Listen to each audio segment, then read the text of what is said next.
This is Season 5 of The Score, the Team Roping Journal's podcast, where we cover the roping industry from top to bottom. This is where the team roping world talks. We talk through tough subjects, we talk big wins, and we talk real issues affecting the community. I'm your host and editor of the Team Roping Journal, Chelsea Shaffer.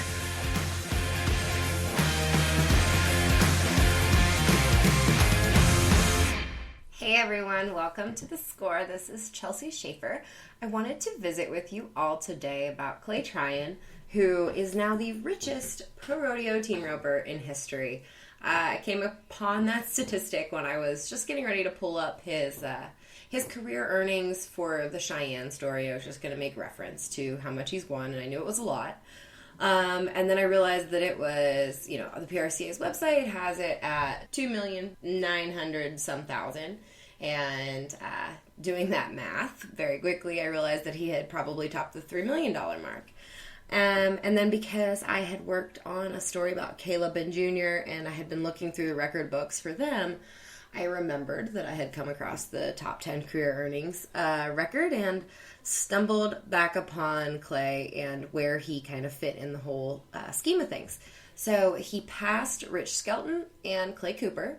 They're moving into the top 10, and that's obviously quite remarkable because Clay Cooper has 7 gold buckles, Rich has 8. Obviously, Clay has gotten to rope in a richer era of team roping here as of late, but it's quite impressive and worth visiting about. Of course, I talked to Clay about it, but he didn't really have a ton to say with regard to this record. I think it was a little humbling for him to pass Clay Cooper and to pass Rich Skelton. But otherwise, I think I liked his sentiment that he said in the article that we've got on teamropingjournal.com, in that these sorts of records, it's good to break these records because it means the sport's paying more, it's more sustainable, and he hopes that the younger guys pass his record soon because that'll mean that rodeos are adding more money, sponsors are putting up more money for these sorts of things. So very interesting to visit with Clay, but more interesting was Clay O'Brien Cooper's perspective on being passed in this in the record books. So that is who I interviewed for this podcast today. Clay O'Brien Cooper is one of my favorite human beings to talk to, let alone my favorite team ropers to talk to. So his perspective is nuanced and well thought out, even though we visited, I think it was probably 6 a.m. his time in Nevada on Wednesday morning. He had already had a cup of coffee, so he was ready to visit. So thank you so much for listening, and I hope you enjoy this interview with Clay O'Brien Cooper about Clay Tryan.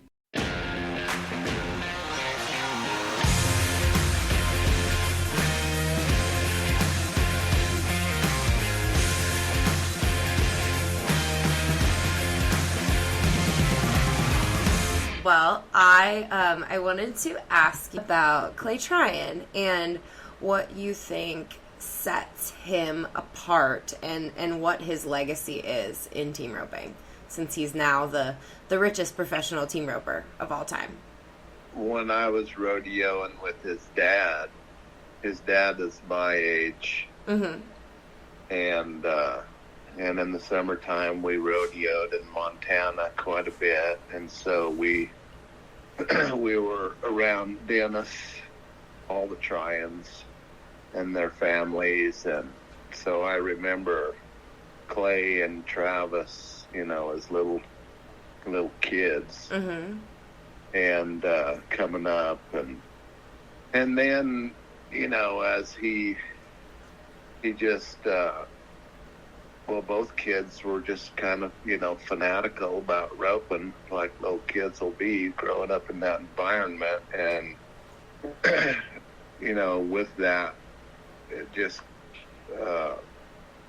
seems like there's an intense focus to be good at it, to, achieve their goals. And, it's just like mirror images of me when I was a kid. So that's just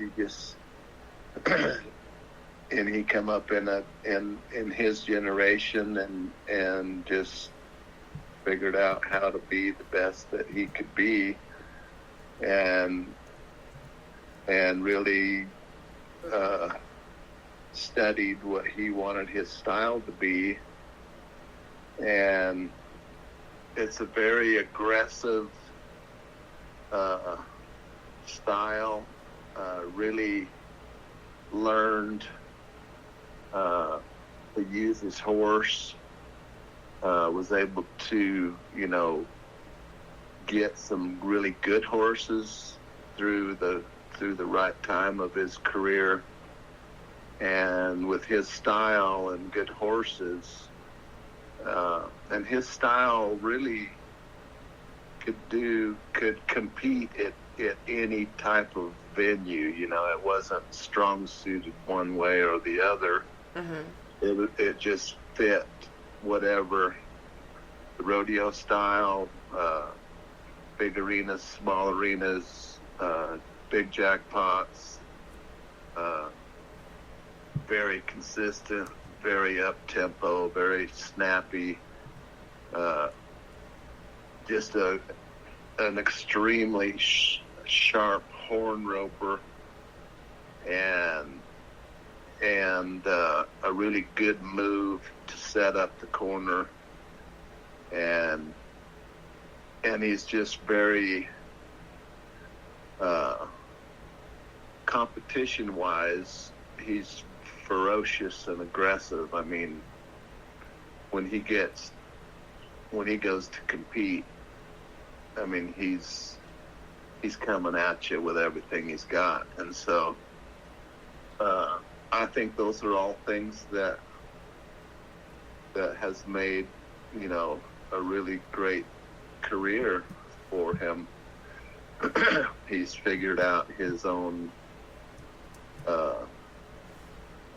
those are things that he, figured out that worked for him, and they're continuing to work for him, and he's a great roper. I've always loved to rope with him, and when I had the chance, because you knew you had probably one of the best chances there to win something if you did your job.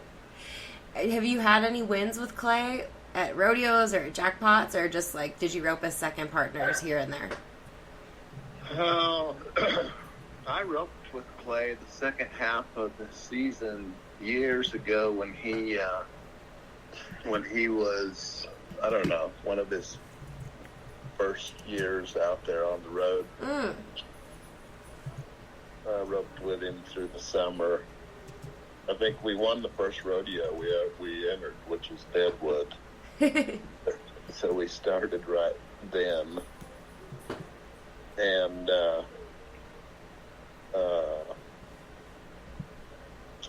then I think probably the next thing that we won, Rich used to have a really good roping down there called the Gold Buckle Roping. Mm-hmm. And it was a good roping. It was paid like $20,000 or something to win it or whatever. And we won that roping. It was a 5-head roping or whatever. Or probably two of the things and then I roped with him at jackpots and did good with him at the smaller jackpots and stuff that entered 2 or 3 or 4 times or whatever around there, around Stephenville.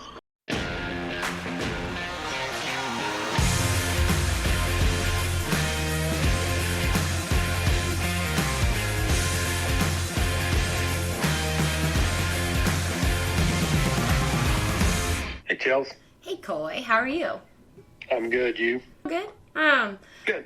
Clay's record is phenomenal as far as how much he's earned in his career, and that's what I wanted to visit with you about. Absolutely. Okay, so Clay has won $3 million. What rope has the bulk of that money been with? The bulk of it was with the Mach 3, and he also used the Ultimate 4 when he first got to Fastback for a while. He kind of went back and forth from the Ultimate 4 and the Mach 3. And then since then, he's been using the Centerfire 2 and the Excalibur. But the bulk of it was with the Mach 3. Will you tell me a little bit more about the Mach 3? What sets that rope apart? It's a 3-strand all nylon. It has some dyed orange in it, so it's an orange rope. It had a little less body than the Ultimate 4, being a 3-strand, closed down a little better for him. Is that what, when people say that he has like the snappiest, sharpest head loop there is that one of the things? Obviously, Clay's got mad skills, but does that rope really fit that snappy, sharp style then? Well, he's using the Centerfire 2 in Excalibur now, and I think his loops look as good now as they ever have.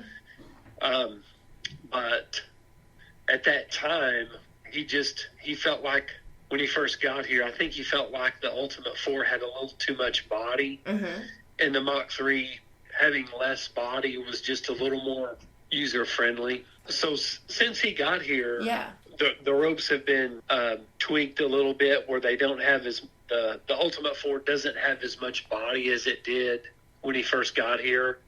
Our ropes have a little less body than they did years ago. And so now the Centerfire 2 and the Excalibur are just a better feeling rope for him. He doesn't he never uses the Mach 3 anymore. It's all Centerfire 2 and Excalibur. But yeah, tell me about the Centerfire 2 and the Excalibur. Do you know in which situations he uses which, or more idea about those two ropes in general? Sure. He's been rodeoing with the Centerfire 2. It's all nylon, but it holds the horn really well. It has a rougher exterior. So if he makes his catch and has to come right back up, the pin, he feels like that Centerfire 2 will hold the horn really well. And then like at the BFI, he used the Excalibur because it's a little, he's running a little bit closer. It's just a tick lighter, just a little bit more body, and he feels like it. He really likes his head catches with the Excalibur. So it's kind of weird, but usually at ropings, BFI, whatever, he's going to use the Excalibur, and at rodeos, that Centerfire 2 is going to have just a little more tip, a little more weight. He can throw it a little farther, is what he's telling us. Holds the horn a little better. A little less body, so when he makes his catch, he's not as worried about it popping off. Sure. Where rodeos, he feels like his chances of running a steer with a little bit bigger horns are better at a rodeo than they say are like the BFI, where the horn size is just a little smaller at ropings usually. Sure. And do you how do you and Clay, when you were making those ropes, did Clay test some of them? How did you guys work together to kind of figure out your new ropes? He tests our head ropes, absolutely, and now they're actually they picked up some test heel ropes, so he's helping test those. We give him a lot of ropes to test just to get feedback on. We're not trying to change him over to another rope. We just want his input. So sure. Yeah, he does help, but he'll pick up other ropes to use. Like he may take a Venom just to try it out, or he may take a Ultimate 4 or something like that to take to the practice pen just to use to have something with a little bit different feel. But do you ever have to worry about Clay being honest with his feedback? I've never worried about that. Imagine that. And that's okay. Yeah. We know what he's thinking. We know his opinion. Yeah. The guys that are testing ropes for us now they will tell us the brutal truth. So yeah, it's all good. Well, thank you, Coy. I appreciate it. I know I called you and just kind of threw this one on you, so I appreciate it. Anytime. We appreciate it.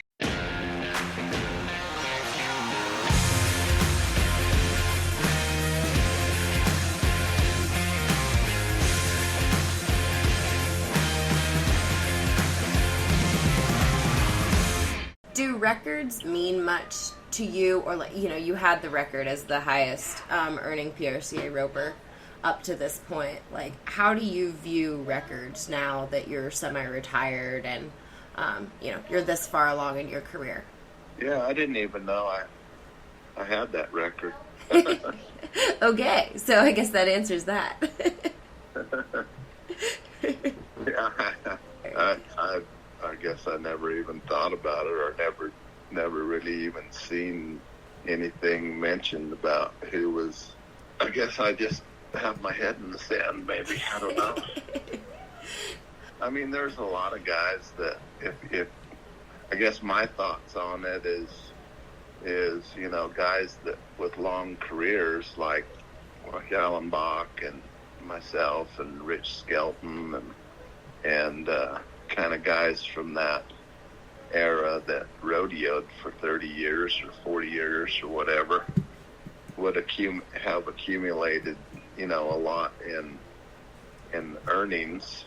And, you know, Clay's one of the elder guys out there now that's still going hard and made the finals, you know, lots of times. He's been out there making a living for his family for years and years now. So, and he's been such a consistent winner, you know, throughout that time. Once he figured out his formula, he's just kind of been a winning machine. He come along at a good time, you know, when the money got better. Mm-hmm. And so there's more money there, you know, for the previous, you had, you know, decades before, like a Larry Mahan and Tom Ferguson and Leo Camarillo, and, you know, guys that had really good careers and some longevity in it. They didn't really have the money. The money wasn't there, but maybe the money went further back then than the bigger money does now. So it all kind of averages out. But I mean, that's the name of the game, you know. As a little kid, you know, I remember my dreams and what I wanted to do, and I could see, like I said, I remember those little kids at 2, 3, 4 years old coming up, and Dennis was hauling them around. They looked like two little raccoons sitting there, big old brown, dark brown eyes looking at you, big eyed, and so, you know, he got hooked early on, and he's able to live his dream and be successful. And, you know, the work ethic part too, you've got to hand it to the guys that go after it. And I mean, that guy's a tireless worker. I mean, that he gets after it.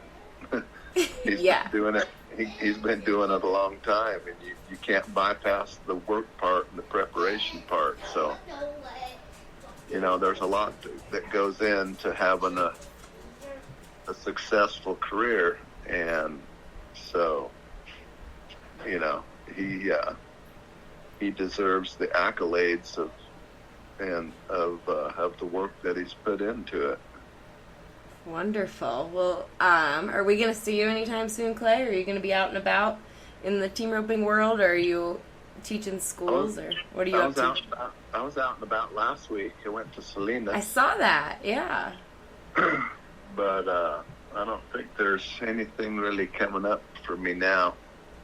Gotcha. A little downtime. Very good.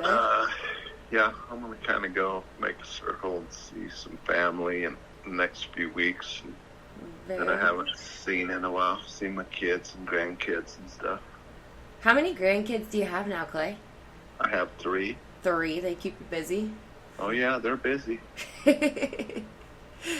Very good. Are any of them roping? My oldest granddaughter's been junior rodeo, and yeah, so she's nice. up and going. Very good, sir. Well, thank you so much for calling me this morning, Clay. I appreciate it. Sorry to bug you bright and early. No bug at all. Good talking to you.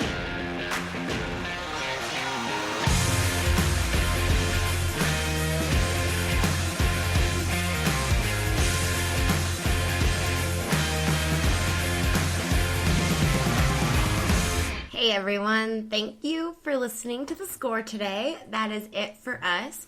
Thank you to Jenna Link, who is our new producer of the podcast. I'm sure you've all heard her on the Short Score, and you've heard her around here and there, seeing her name at the Team Roping Journal. But just a special shout out to her for working so hard to produce these episodes for us.